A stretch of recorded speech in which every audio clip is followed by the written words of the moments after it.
Hi guys, good afternoon, good evening, happy Friday. Today I'm making a DIY power wash.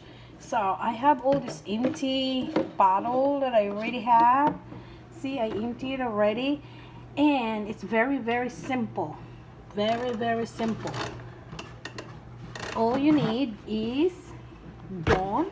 I have my Dawn soap and an alcohol, any kind of alcohol, and a bottle. That's it. And a hot water.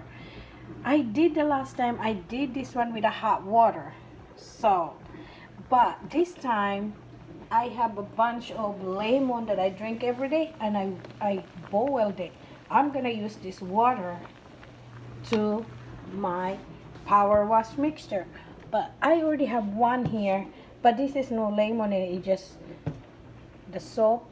See, I pour a little bit of those, maybe from here, then about that, and then I'm gonna add the hot lemon that I just make. But this one, I make this one just the soup, alcohol, and hot water, and look what come out. Look, see that? You see, homemade power wash.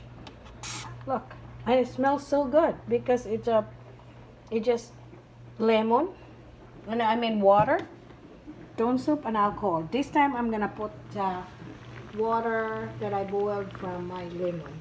Okay guys, subscribe to my channel. Bye.